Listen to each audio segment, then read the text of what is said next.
Carter, obviously you guys have talked about a 7-game series for a while now, but how the final last year unfold kind of reinforce that for you guys, knowing that it does take 4 wins and it's the hardest thing to do? Yeah, it's that's our mindset going into every series that we're going to play 7 games, and there's no other way to do it. I think if you start thinking about the future or anything like that, it can come back to you. So that's our mindset every series, and we like it that way. Left side, front right. Carter, can you kind of put into words what the room is like right now with everybody scoring, everybody contributing except Roddy, of course, as was pointed out to him last night. Everybody's doing their job. Everybody's doing their job in front of Bob. Bob is being Bob. Just when everybody's clicking and everybody's just doing what they're supposed to do, how much more fun is a typically fun room anyway? How much more fun is it right now? Yeah, our whole team, everyone's contributing, and it's awesome to see everyone goes out there, does their job like you said, and the goals and everything are really nice to see. But even if the goals aren't coming and stuff like that, I think everyone just goes out there. We have so much depth and so many good players that aren't even playing some nights. So it's crazy, and and everyone has such a good attitude about it. Like you saw Bo come in last night, and he did such a great job. He's such a great player, and it just kind of goes to show the depth of our team, and everyone just kind of pulling the same rope. Front right. For either of you guys, obviously Rhino didn't play last game, but you saw the video of him in the room with you guys pregame doing the lineup read. Just what did it mean to still have his presence, have him around, and still sort of with you, even though he wasn't able to play in the game? What did that mean for you guys to still have him around, even without him being able to play? Go ahead. No, he's great. Obviously, he's a big piece in our room and everything. So, just having him around, and he gets us going with that lineup read. So, it's awesome seeing him do that, and it gets us going. Left side, right. Hey Carter, I was talking to Sam Bennett about your line the other day, and he was talking about how it's like 3 different speeds, right? Like Matthew likes to kind of slow things down, and Sam plays the way he plays, and then he said that you kind of bring the element of speed to that line. Just wanted to know how you see it, if it's the same way, and also just how much fun is it to play with those guys when things are really clicking? Yeah, both those guys are obviously 2 really great players. I think why our line works is we all kind of bring a different element to the line, and we read off each other really well. Chucky makes really good plays, so smart, physical. Benny's same thing, kind of makes plays so fast up the middle. We just stay on pucks, like to be close together, and it feels like we all bring something different to the line, and that kind of just brings us all together. Right side, third row. Jonah, there's a lot of talk of depth. We hear a lot of it with this team. I'm curious, what does that make you feel like when you hear our depth is really good? Because you're a big part of that depth.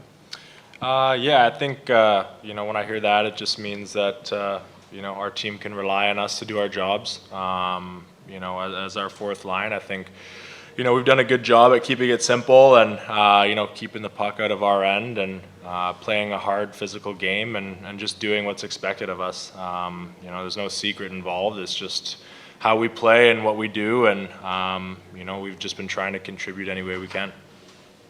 Left side, front. For Jonah again, there was a moment last night where they had a long shift in your zone, and I think it was maybe Morrow kind of just willed him out of the zone with a hit and got the puck, and the bench went crazy. Just regular season, we might not blink twice at that, but in the playoffs, how big are even those little moments where you just get the puck out, get a change? Yeah, something like that, it's the puck is in your net or it can end up in their net, right? So, we just try to stay tight defensively, get pucks out of our zone, and that's what we did on that play, and I think we ended up scoring shortly after. So, you take it how it comes and just try to play hard every shift. I think we've been doing a good job of that as a group. We'll take a few more questions for the guys right side now. Hey, Carter, someone might look at the aggregate score of the series and it's 16-4. It looks like you guys have totally dominated. But Paul was saying last night that game was pretty tight. What was, I guess, the attitude going into the third? And you feel like there are times where you can find another level to your game than that you did then, or? Yeah, I feel like it's sometimes the score gets away from how the game's actually played. I think it was a tight game last night, and it could have gone either way. they had some good opportunities. But I think going into the third, we're comfortable in tight games, being tied or better or down a goal.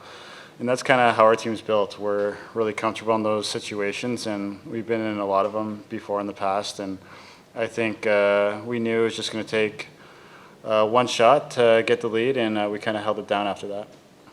Right side, second row. Just on that situation, guys, when it is tight in the series, in that moment going into the third period, and you walk into the room and Brad Marchand is sitting there eating ice cream, does that take the pressure off a little bit? He was eating ice cream in the room? Did you know that? I didn't know that. No.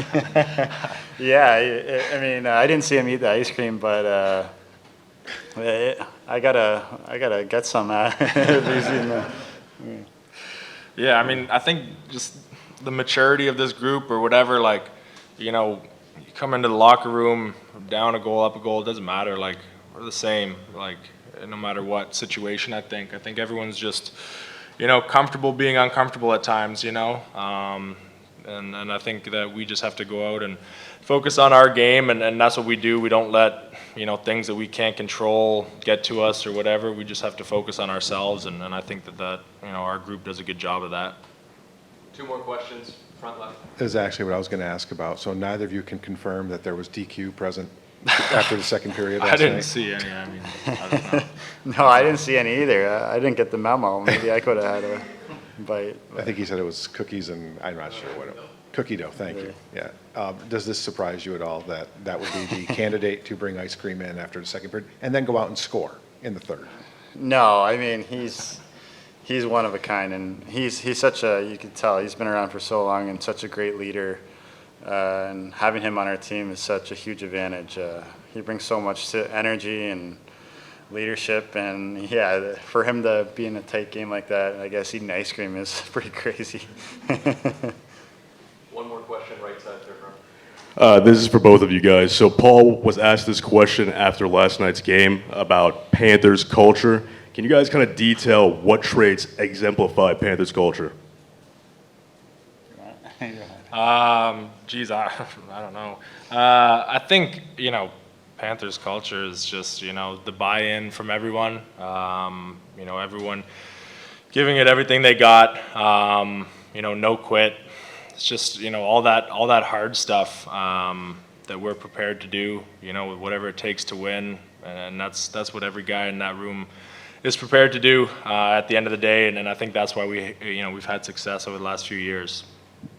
Yeah, I think everyone loves each other, and everyone is kind of, identity is kind of celebrated, what everyone brings to the table. I think it doesn't matter what you do for the team, you're there for a reason, and you play to your identity, and it's celebrated. No one's asking you to do something that you're not, kind of thing.